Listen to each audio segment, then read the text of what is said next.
अस्सलाम वालेकुम वरहमतुल्लाह।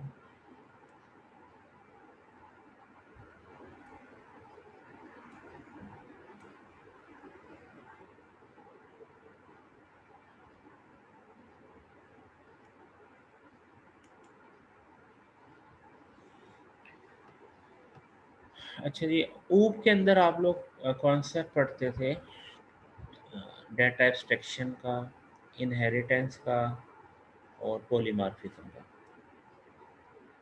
पॉलीमॉर्फिज्म एक function can do different behaviour at a time. Dynamic binding delay function binding to subtype until run time. ये late binding भी कहते थे dynamic binding को, जिसके अंदर आप क्या बनाते थे, वर्चुअल फंक्शन बनाते थे, जिससे क्या होती थी वो बाइंडिंग जो है वो क्या हो जाती थी, लेट बाइंडिंग होती थी, और फिर जो है वो उसके आगे पॉलीमॉर्फिज्म का बिहेवियर आप इम्प्लीमेंट करते। Suppose we want to draw in heterogeneous collection of shapes। अब पॉइंट की क्लास है, पॉइंट के अंदर जो है एक्स और वाई कोऑर्डिनेट्स होते हैं, ठीक है। फिर इसी तरीके से शेप की क्लास है, एक क्या बनाई, शेप की क्लास। शेप में आपने पॉइंट का सेंटर बना दिया, और पॉइंट वेयर करते हैं तो सेंटर रिटर्न करता है। और विचुअल में आपने मूव बना दिया, मूव सेंटर टू ड्रा, विचुअल फंक्शन ड्रा बना दिया। Why do we say shape is abstract class? हम शेप को एब्स्ट्रैक्ट क्लास क्यों कहते हैं? क्योंकि अगर मैं आपको कहूँ यार शेप ड्रा करो, तो आप कुछ ड्रा कर सकते हो। अगर आप आपको किसी को कहूँ कि यार ये शेप ड्रा करो, आपको ऐसा कौन सी शेप ड्रा करूँ? शेप तो इट्ससेल्फ कुछ नहीं है। Shape is nothing, vehicle is nothing, mammal is nothing, ठीक है। तो ये क्या है, एब्स्ट्रैक्ट क्लास है। जब तक आप बताएंगे नहीं कि व्हीकल में गए, नहीं कार कहेंगे तो समझ आएंगे, व्हीकल कहेंगे तो कुछ समझ नहीं आएगी, शेप कहेंगे तो कुछ समझ नहीं आएगी। सर्कल कहें, रेक्टेंगल कहें, ट्राइंगल कहें, वो तो समझ में आएगी। शेप क्या है, नथिंग। इसलिए इसको क्या कहते हैं, एब्स्ट्रैक्ट क्लास। सब क्लास ओवरराइड वर्चुअल फंक्शन। सब क्लास के अंदर ये ओवरलोडिंग ओवरराइडिंग पढ़ ली है आप लोगों ने या नहीं? आप लोगों ने वो पढ़ के आ चुके हैं, है ना? क्यों भाई, बच्चा पार्टी? आप लोगों को इन टर्मों का पता है? Overloading, overriding, inheritance, polymorphism. सो रहे हैं, क्या कहते हैं? ये वही एग्जांपल है, ऊप के अंदर भी आपने एग्जांपल की थी, ट्राइंगल की क्लास बना ली जो इनहेरिट कर रही है शेप को, और उसके अंदर पॉइंट बना लिया 3 पॉइंट ट्राइंगल के लिए। ये ट्राइंगल का कंस्ट्रक्टर बना लिया, ये ड्रा का फंक्शन ओवरराइड कर लिया। ये सर्कल की बना ली, का ये ट्राइंगल बना ली, ये सर्कल बना ली। ये स्पेशलाइजेशन होगी शेप की। वर्चुअल फंक्शन, मतलब शेप बनाया आपने, शेप, तो अब आप पॉइंट सर्कल बनाते हैं, उसके अंदर पॉइंट पास कर देते हैं। क्रिएट आ वेरियस शेप, दस। यहाँ पे ये जो शेप बनाया, ये आपने ऑब्जेक्ट बनाने की कोशिश की, इनलीगल हो गया। लेकिन अगर आप पॉइंटर बनाते हैं तो वो इनलीगल नहीं है, ये पॉइंटर। तो ये क्या है, लीगल हो जाता है। क्यों? आप एब्स्ट्रैक्ट बना रहे हैं ना, तो इसके अंदर जब आप असाइन करते हैं सर्कल को, तो ये ठीक हो जाता है।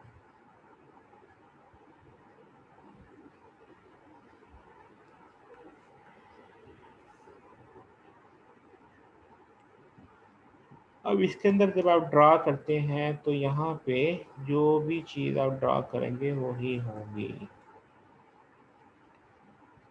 A model should be open extension but closed to modification, so important that built into most programming language. Why do we say the element that shape are polymorphic? Polymorphism design scored by B Mayer, open close। ये बेटा कोई बात है, कुछ बात समझ नहीं आ रही या क्या है कुछ? जी, dynamic binding What kind of code does dynamic avoid lot of switch statement? Why dynamic binding better for big growing program?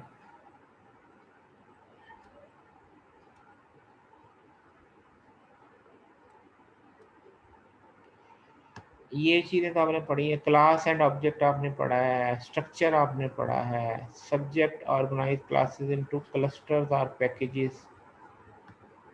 ये अगर आप लोगों ने जावा में पढ़ा होता तो आप क्लासेस को जो है वो पैकेज के अंदर रख सकते हैं। Attribute describe data held by object, data held by object. Service describe behavior that object can perform. Services, subject, identify classes is first activity of domain analysis. Remember the linguistic analysis technique. Can ignore inheritance and formation for first draft that factor out commonality or superclass. Has one or more operation. UML represents abstract class, interlacing class name abstract. Structure and association analysis. Aggregation and composition. Attribute and operators. अच्छा भाई, ये चीज़ें जो हैं आप लोगों ने इनको पढ़ना है। जो बात आपको समझ नहीं आएगी ना, ऐसे मुझे अभी तक ना आपके जो ऊप के कॉन्सेप्ट की डेप्थ का नहीं पता चला, अभी आप लोगों के साथ इंटरेक्शन नहीं हुई। तो अब आपने करना ये है, ये जैसे मैंने ये ऐसे स्लाइड्स गुजार दी हैं, गुजारी है ना, इसे देखिए। आप लोगों ने इनको पढ़ना है। आप लोगों ने अब क्वेश्चन करना है कि सर इसका क्या मतलब है, इसका क्या मतलब है। उससे ये होगा कि मुझे बताने का फ़ायदा होगा। ऐसे मैं इन डिटेल नहीं बता सकता, इसके पीछे पूरे पूरे सब्जेक्ट है, यानी ऊप का पूरा सब्जेक्ट है इन चीज़ों के पीछे बताने का। लेकिन अगर आप खुद पढ़ेंगे तो मुझे ये भी अंदाज़ा हो जाएगा कि आपने ऊप का सब्जेक्ट कैसा पढ़ा है, तो फिर तो आपको इन बातों की समझ आनी शुरू हो जाएगी। वरना फिर इसका कुछ और जो है हल देखते हैं कि आपको उन टर्म्स का भी पता चले, और फिर इन ये जो सारे ये प्योर कॉन्सेप्ट हैं, लेकिन सारे देखो ऊप का पोलीमार्फिज्म का ये सारे सारे कॉन्सेप्ट हैं। जब तक आपको वो बेस कॉन्सेप्ट नहीं, अब ये देखिए ये कोडिंग है, मैं अब आपको ये इसको समझाने बैठूँ, ये पूरा एक पोलीमार्फिज्म का वर्चुअल फंक्शन का एक अलग कोर्स है।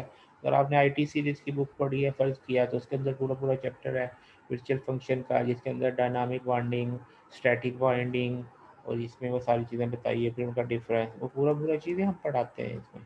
इसलिए अब इस सारी स्लाइड में जो मैंने गो थ्रू की है, आपने क्या करना है, आपने जस्ट क्वेश्चन पूछने हैं, इसका क्या मतलब है, इसका क्या मतलब, उसको मैंने जो है नेक्स्ट क्लास के अंदर, क्लास स्टार्ट करने से पहले आपकी क्वेश्चन आंसरिंग करनी है। इसमें जो बात आपको नहीं पता चली वो बतानी है। ठीक है जी।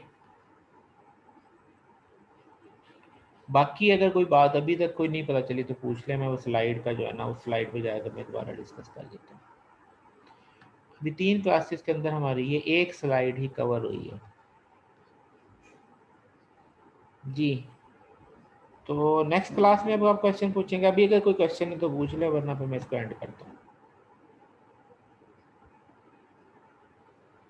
जी बच्चा।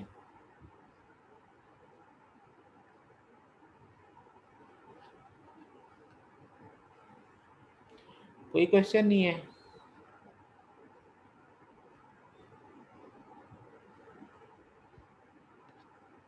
क्यों बच्चे, कोई क्वेश्चन नहीं है?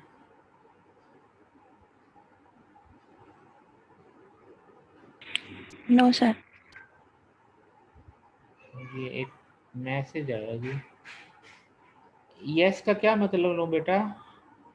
ये हीरा, हीरा नाज ने यस लिखा है, इसका क्या मतलब लो?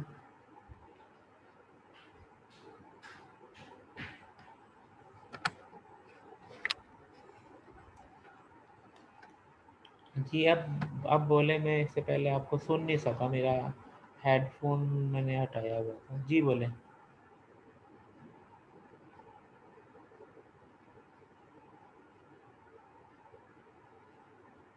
चलो ठीक है जी, मैं क्लास को एंड करता हूँ। आप लोगों की तरफ से कोई क्वेश्चन नहीं मुझे आया।